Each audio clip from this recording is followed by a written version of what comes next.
I found my girlfriend's notebook exposed, and what I discovered shattered my world. I captured evidence, grabbed my things, and vanished. 3 days later, she stormed into my bare home yelling my name. I never imagined that a simple Tuesday morning would end with me photographing pages of betrayal and loading my truck with everything that mattered. Isabella and I had been together for 2 years, and I genuinely believed we were building something real together. She was passionate about wellness and fitness, always talking about opening her own retreat center someday, while I focused on my veterinary practice and the inheritance my grandmother had left me. I thought we complemented each other perfectly, her dreams and my stability creating a foundation for our future. That morning, I came downstairs to grab coffee before my early appointments when I saw Isabella's leather-bound planning journal lying open on our kitchen counter. She'd left for her yoga instructor training weekend the night before, and I assumed she'd forgotten it in her rush. I wasn't trying to snoop, but her handwriting caught my eye as I reached around it for my coffee mug.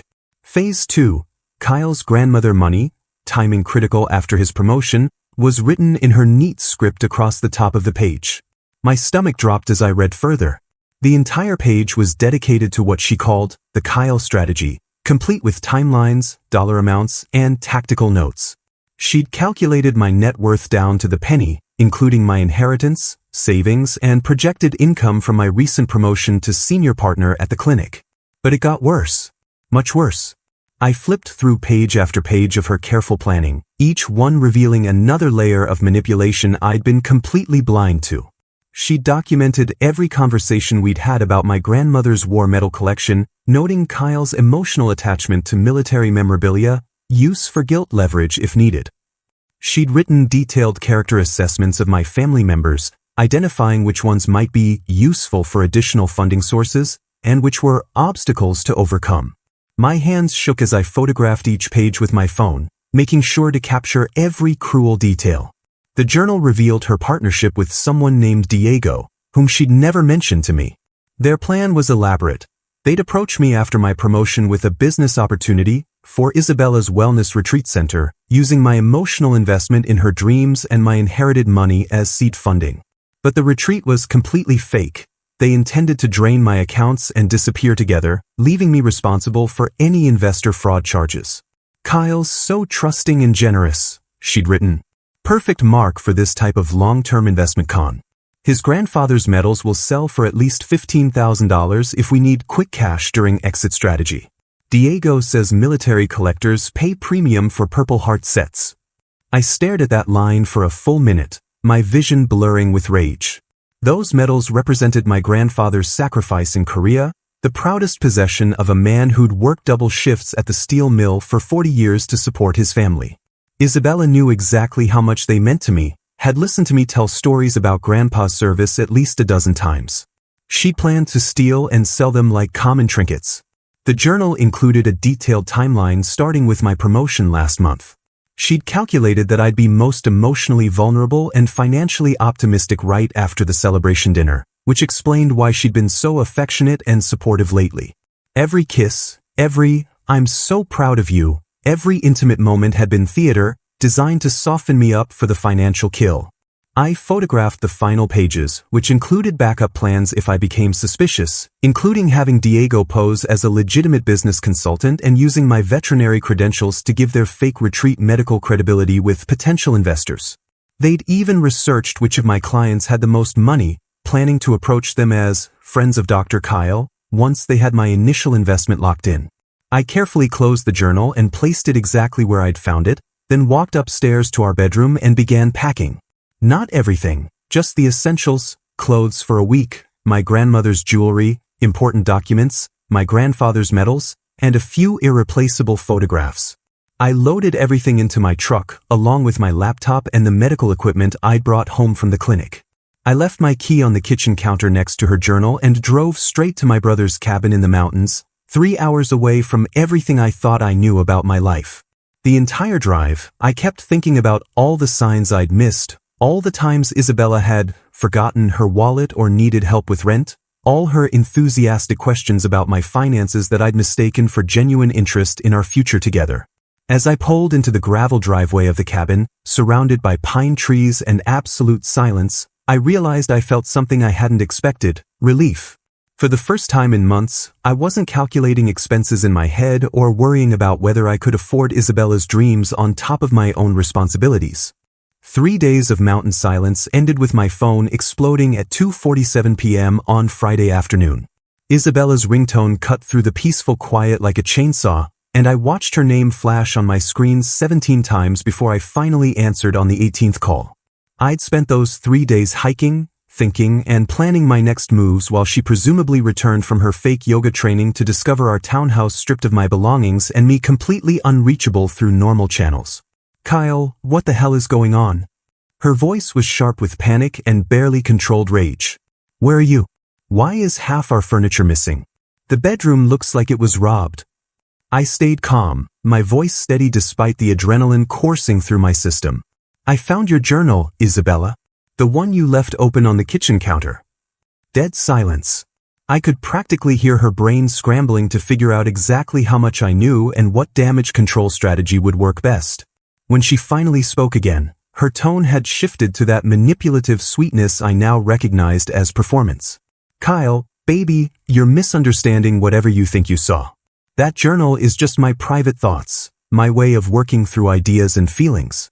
You know how I process things by writing them down." Phase 2. Kyle's grandmother money. Timing critical after his promotion.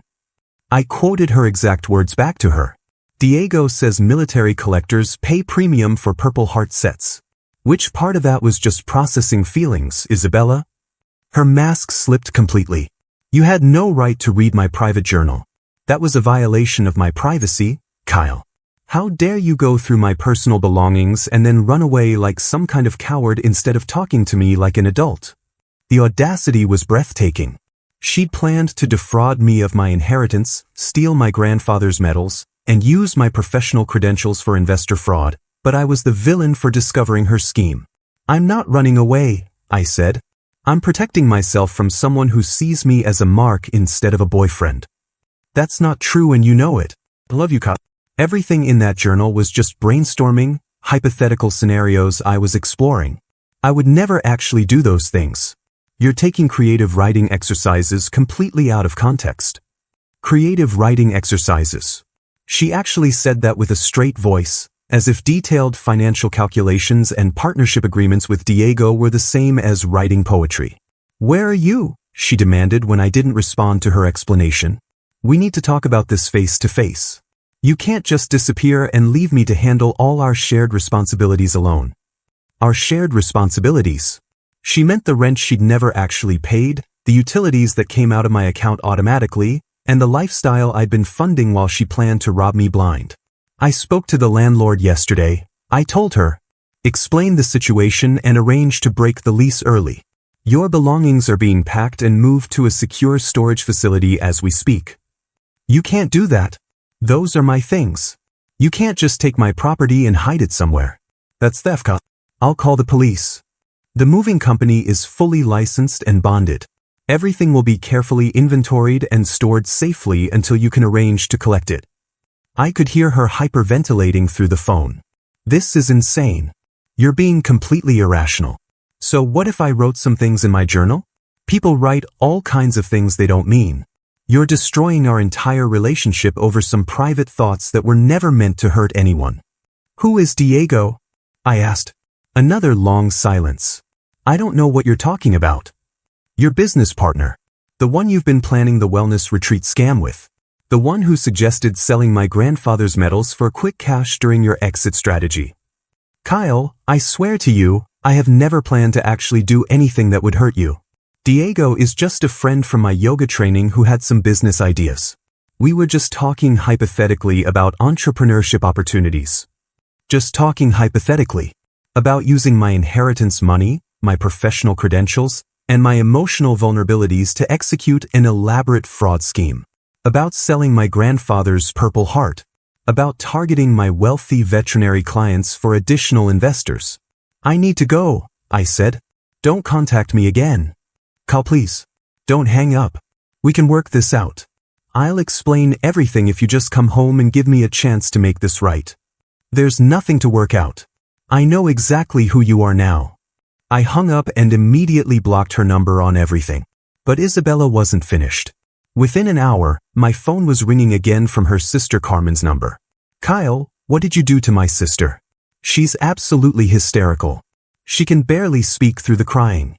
I discovered she was planning to defraud me and I removed myself from the situation, I said calmly. "That's not what happened and you know it. Isabella told me about your fight. You violated her privacy, misinterpreted some personal writing, and then abandoned her without even giving her a chance to explain. That's not how adults handle relationship problems." Carmen had always disliked me, viewing me as not good enough for her successful, beautiful sister. Her tone now was pure contempt, like I was some pathetic loser who'd finally revealed my true colors. "Adults don't plan to steal their partner's inheritance money and family heirlooms," I replied. "They also don't use their partner's professional credentials to commit investor fraud." "You're being ridiculous. Isabella would never do something like that. She's devastated that you could even think such horrible things about her. She loves you, Kyle. She's been planning to propose to you after your promotion celebration." Planning to propose. The manipulation never stopped, not even when she was caught red-handed with documented evidence of her scheme. Carmen continued her attack. "You're acting like a child, running away instead of having an adult conversation. Isabella is scared and alone and you've abandoned all your responsibilities to her. That's not what a man does, Kyle." Carmen's lecture about what a man does was still ringing in my ears when I made the call that would change everything. I contacted our landlord directly and explained that I'd discovered fraudulent activity in my household and needed to break our lease immediately for legal protection. Mr. Peterson had always liked me. I paid rent on time, never caused problems, and had helped his elderly mother with her arthritic cat for free last winter. When I showed him photographs of Isabella's journal pages detailing her plans to use our shared address for investor fraud, he agreed to let me out of the lease without penalty, provided I handled the logistics of Isabella's belongings professionally. That's when I called Premium Moving and Storage, a company I'd used when my grandmother passed away. I explained the situation carefully. I needed a full-service pack and store operation for someone who was temporarily displaced, everything documented and inventoried, stored securely until she could arrange pickup. The cost would be $2,400 for packing, moving, and 3 months of climate-controlled storage. I also had them prepare a detailed invoice of Isabella's unpaid obligations from our 2 years together. I'd kept meticulous records because I'm naturally organized, but also because something had always felt off about her constant financial emergencies. The numbers were staggering: 4 months of unpaid rent totaling $3,200, utilities that came directly from my account for $847, groceries and household expenses she'd promised to split but never did for $800. Add the moving and storage costs, and Isabella owed me exactly $7,247. When Isabella called me the next morning from yet another blocked number, I was ready. "Kyle, they took everything. Complete strangers came into my home and stole all my belongings. This is kidnapping, this is theft, this is completely illegal." "Nothing was stolen," I said calmly. "Professional movers packed your belongings carefully and transported them to a secure, climate-controlled storage facility. Everything has been inventoried and photographed for your protection." "I don't care about inventories. I want my things back right now. Where is this storage place? I'm going there immediately. That information will be provided once your outstanding debts are settled." I could hear her sharp intake of breath. "What debts? What are you talking about?" "You owe me $7,247 for unpaid rent, utilities, groceries, and moving expenses. Once that's paid in full, you'll receive full access to your belongings and all relevant storage facility information." "Are you insane? I don't owe you anything. We were partners, Kyle." "Partners share expenses. Partners also don't plan to defraud each other. I have detailed records of every expense you agreed to split but never paid. The moving and storage costs are your responsibility since you necessitated this situation by planning to commit fraud." "I never planned to commit fraud. Stop saying that. You're twisting everything because you're angry and embarrassed about violating my privacy." But her voice was shaking now, losing the confident edge she'd maintained during previous calls. She knew I had evidence, documented proof of her intentions, and that changed the entire dynamic between us. The storage facility requires payment before releasing any items, I continued. That's standard policy for situations involving financial disputes. Everything is safe and secure, but inaccessible until the debt is settled. This is blackmail. You can't hold my belongings hostage over some made-up debt. It's not blackmail, it's accountability. You planned to steal my inheritance, my grandfather's metals, and use my professional credentials for investor fraud. The least you can do is pay for your own moving expenses. Isabella hung up, but the real fireworks started 2 hours later when my work phone rang. Dr. Morrison? This is Elena Gutierrez, Isabella's mother. I need to speak with you immediately about what you've done to my daughter. I'd met Isabella's parents exactly twice in 2 years, both brief encounters where they seemed politely disinterested in me. Elena had always struck me as someone who believed her daughter deserved better than a small-town veterinarian. Now her voice carried the full authority of a mother defending her child. Hello, Mrs. Gutierrez. I'm at work, so I need to keep this brief. You will not keep this brief. You've destroyed my daughter's life over some ridiculous misunderstanding. She's hysterical, her belongings are being held hostage, and you've abandoned her like a coward. This is not how men in our family behave. Our family? I'd never been considered part of their family during the good times, but apparently I was subject to their family standards now. Isabella planned to defraud me of my inheritance money and steal my grandfather's war medals to sell to collectors, I said. This isn't a misunderstanding, Mrs. Gutierrez. I have documented evidence of her intentions. Evidence of what? Some private journal entries that you had no right to read? Isabella explained everything to us, Kyle. She was working through some financial stress by writing down different scenarios. That's not planning fraud, that's therapy. The family closing ranks, protecting Isabella by dismissing her detailed criminal conspiracy as stress management techniques. I wondered if they'd seen the actual journal pages or just believed her sanitized version of events.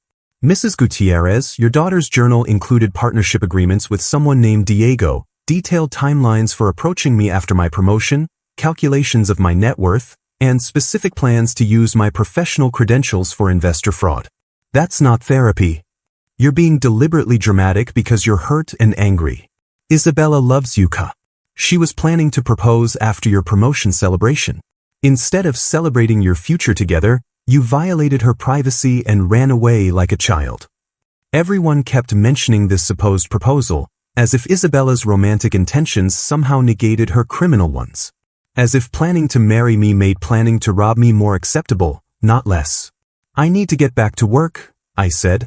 Isabella can contact me through a lawyer if she wants to arrange payment for her belongings.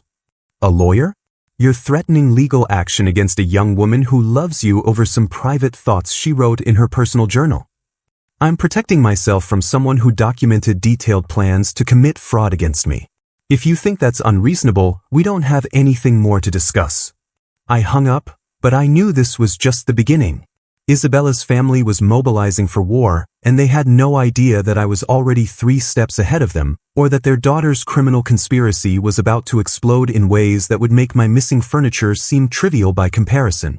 The cease and desist letter arrived at my clinic on Wednesday morning, delivered by certified mail with all the theatrical drama Isabella's lawyer could muster. Demand for immediate cessation of harassment and return of property was printed in bold across legal letterhead that probably cost more than most people's monthly rent. I read it during my lunch break while eating a sandwich in my office, and I had to admire the sheer audacity of Isabella's legal strategy. According to her attorney, Marcus Delacroix Sq., I had committed theft by unlawfully removing and secreting personal property belonging to Ms. Isabella Maria Santos, engaged in intentional infliction of emotional distress through abandonment and financial coercion, and was guilty of violating attorney-client privilege by accessing private legal documents. That last part was particularly creative since Isabella's journal wasn't remotely close to attorney-client privilege, but I suppose desperation made people reach for any legal theory that sounded threatening.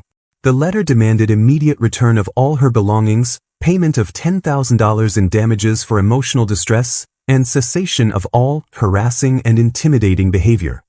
It also threatened criminal charges for theft if I didn't comply within 48 hours. I called my own lawyer, Janet Chen, who'd handled my grandmother's estate and had become a family friend over the years.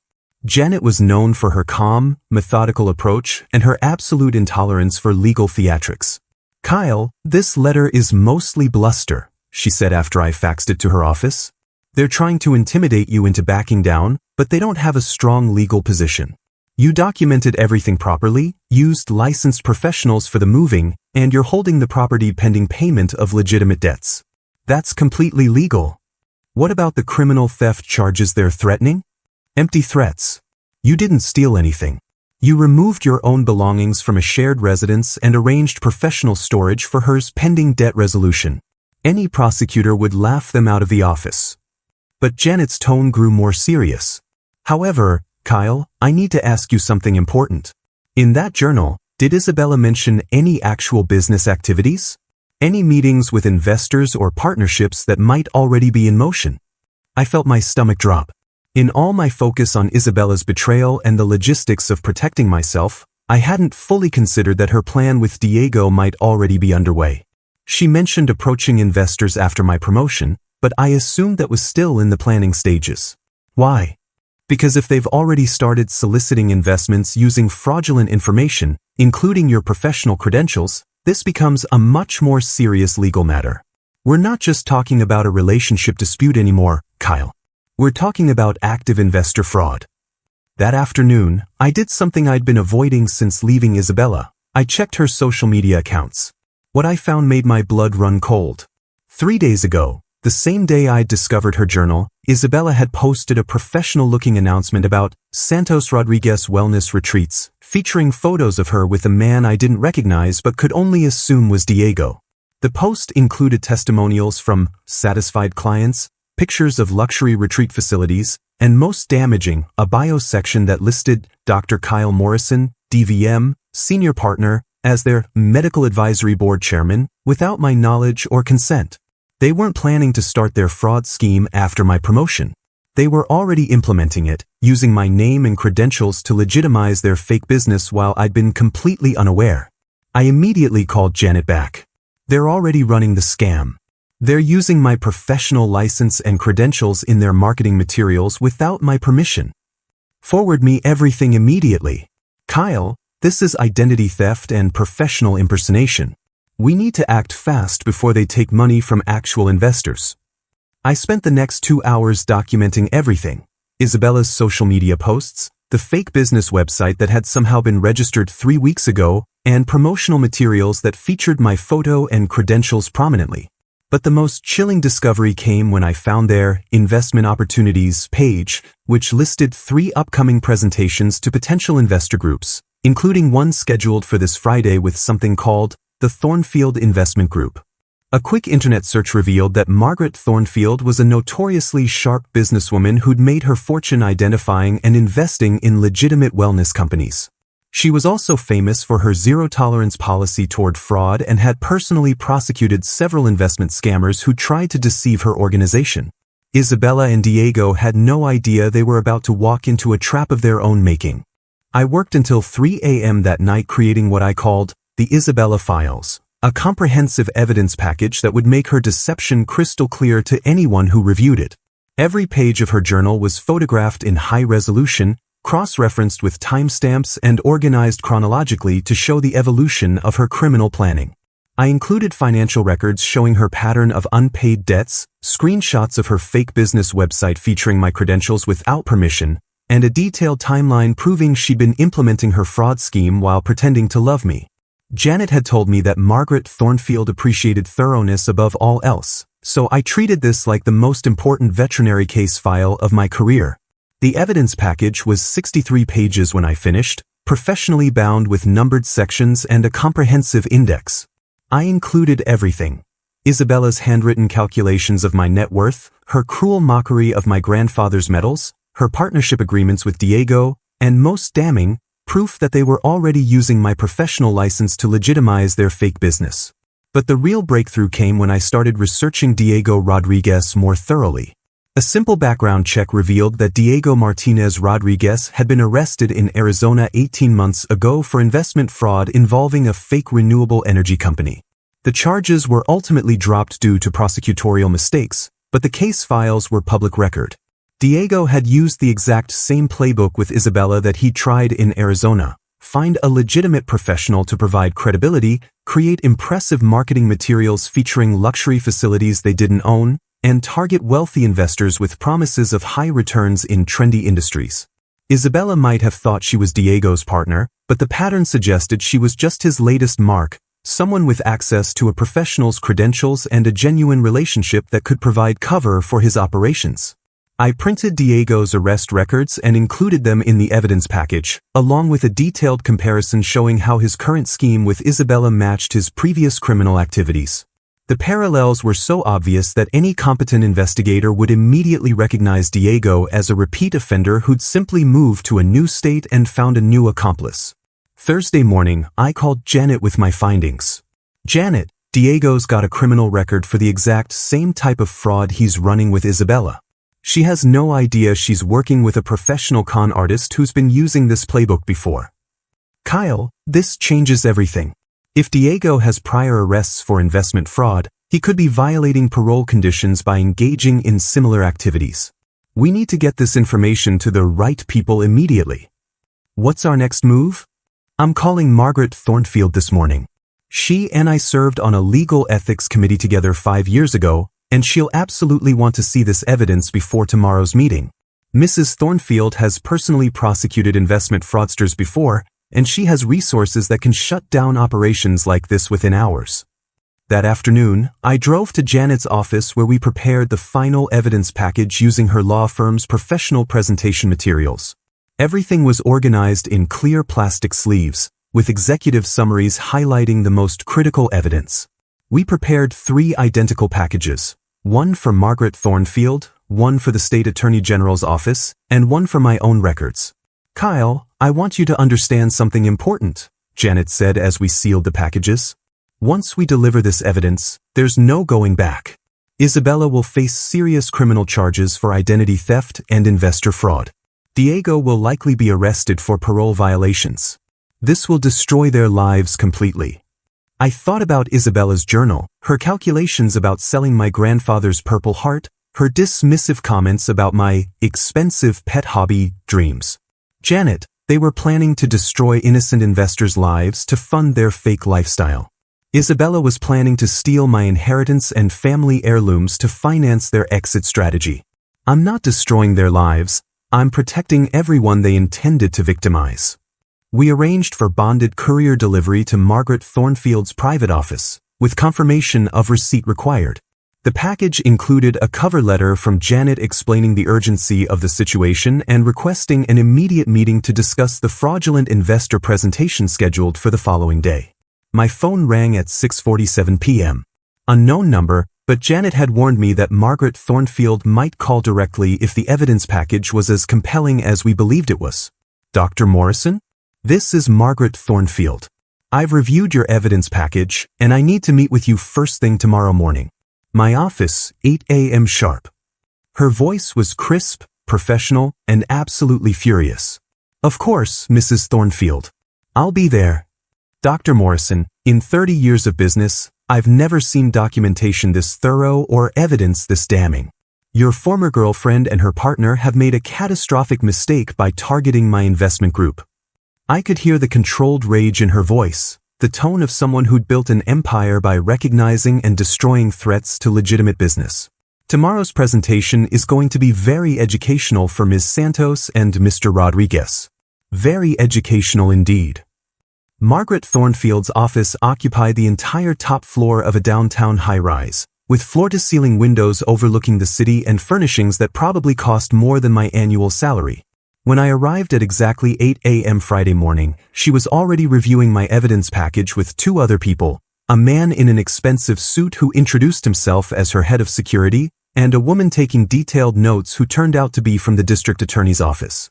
Mrs. Thornfield was exactly what I'd expected, sharp-eyed, impeccably dressed, and radiating the kind of controlled authority that comes from decades of making high-stakes business decisions.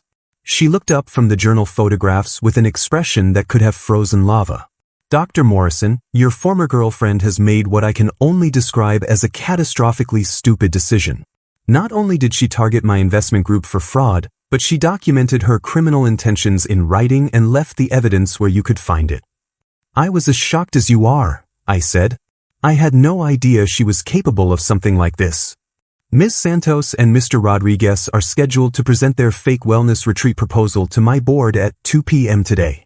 They believe they're walking into a room full of wealthy investors eager to fund their fraudulent operation. Instead, they'll be walking into a carefully orchestrated trap. The security chief, introduced as Frank Morrison, no relation despite the name, leaned forward. Dr. Morrison, we've been monitoring their activities since receiving your evidence package. Diego Rodriguez violated his parole by crossing state lines and engaging in investment fraud activities. We've coordinated with Arizona authorities, and there's already a warrant out for his arrest. What about Isabella? I asked. Ms. Santos will be charged with identity theft, professional impersonation, and conspiracy to commit fraud, the district attorney representative said. Using your veterinary credentials without permission to legitimize a fraudulent investment scheme is a felony in this state. The evidence you provided is more than sufficient for conviction. Margaret Thornfield stood up and walked to her windows, looking out over the city with the satisfaction of a predator who'd cornered her prey. Dr. Morrison, I've built my career on identifying legitimate investment opportunities and protecting my clients from fraud. In 30 years, I've prosecuted dozens of criminals who tried to deceive my organization. But I've never encountered documentation as thorough as what you provided, or criminals foolish enough to leave such detailed evidence of their intentions. They got overconfident, I said.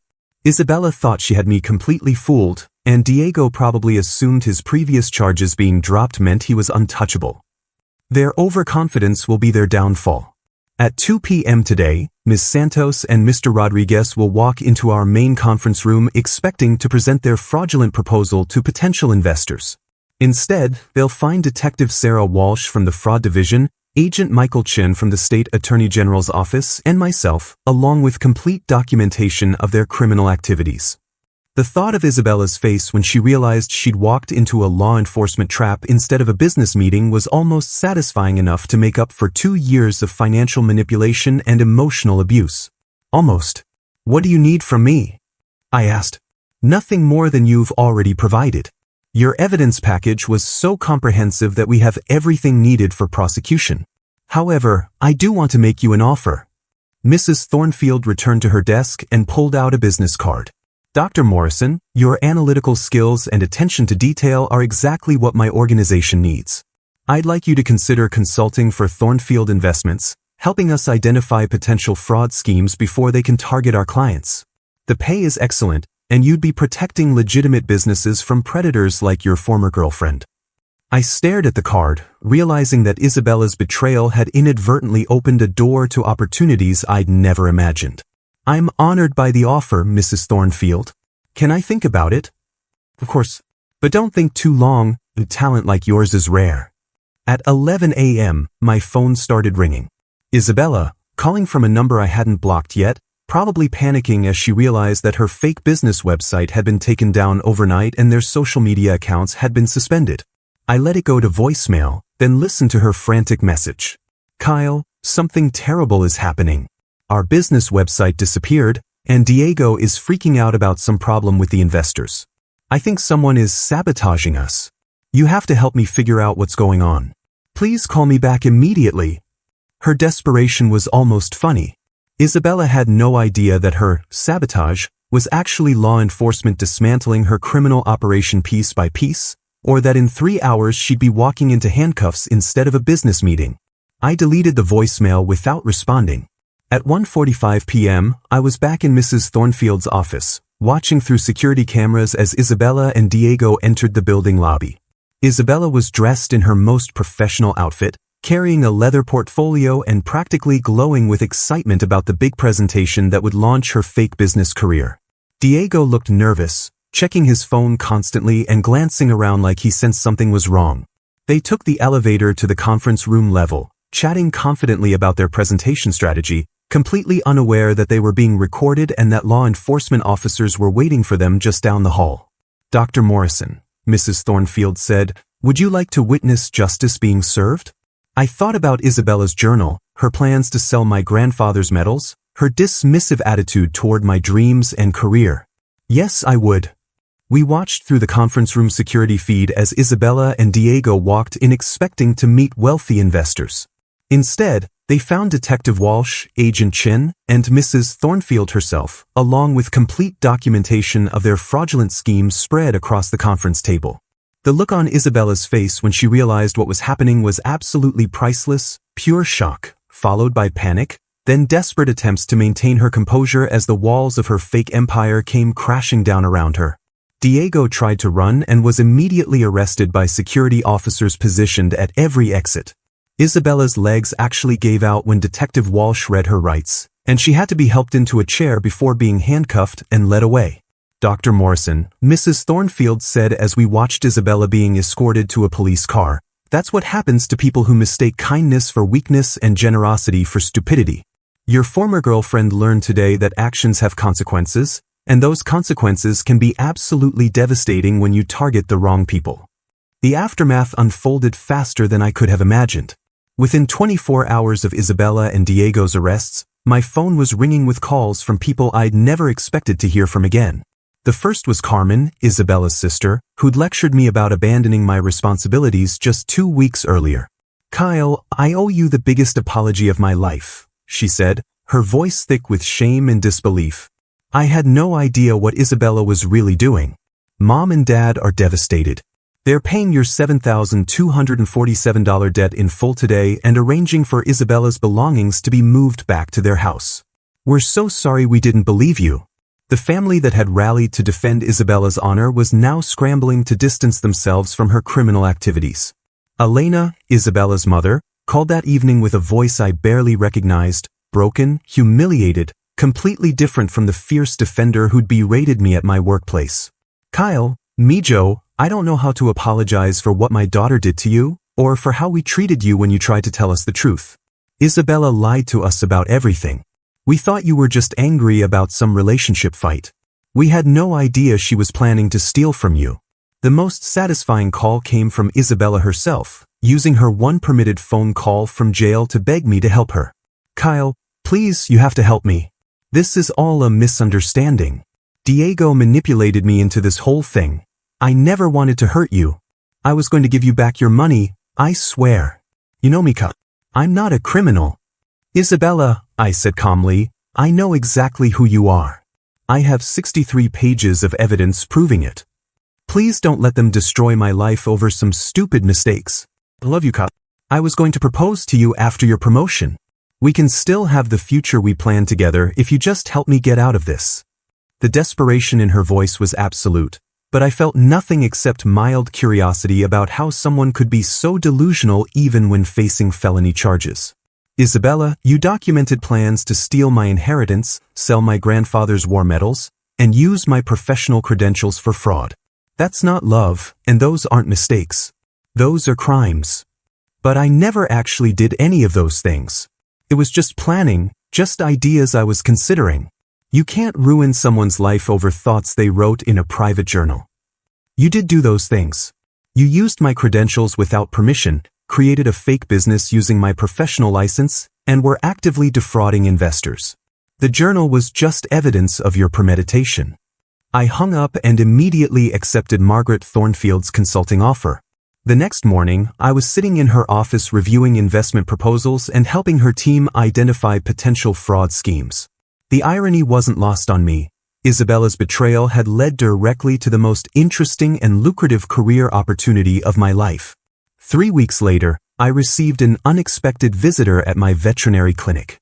Diego's lawyer, a tired-looking public defender named James McCarthy, sat across from my desk with a plea agreement in his hands. "Dr. Morrison, my client wants to cooperate fully with prosecutors in exchange for reduced charges. He's prepared to provide detailed information about other fraud schemes he's aware of, including evidence that could help convict Isabella of additional crimes you weren't even aware of." "What additional crimes?" "Ms. Santos has been running smaller scams for months, using information she gained from your relationship. She's been approaching your veterinary clients, claiming to represent your practice in fundraising for a fake animal sanctuary expansion. She's collected almost $8,000 from people who thought they were supporting your work." My blood ran cold. Isabella had been using my reputation and my clients' trust in me to run side scams while planning her bigger investment fraud. She'd put my professional license and my relationship with clients at risk for what amounted to pocket change compared to her main scheme. Mr. McCarthy, your client's cooperation is appreciated.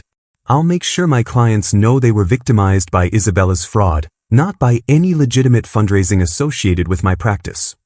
6 months after Isabella's arrest, I was standing in the lobby of my new animal sanctuary, purchased with my grandmother's inheritance money and funded by my consulting work with Margaret Thornfield.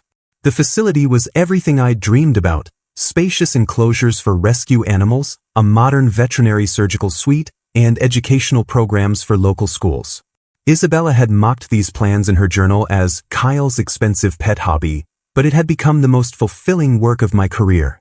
The grand opening was attended by Margaret Thornfield herself, along with dozens of my veterinary clients, my family, and several reporters covering the story of how an investment fraud scheme had accidentally led to the creation of a legitimate animal welfare facility.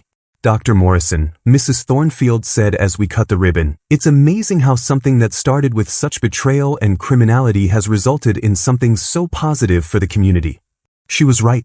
Isabella's attempt to destroy my financial security had instead led me to discover capabilities I'd never known I had, career opportunities I'd never imagined, and the resources to fulfill dreams she tried to steal from me.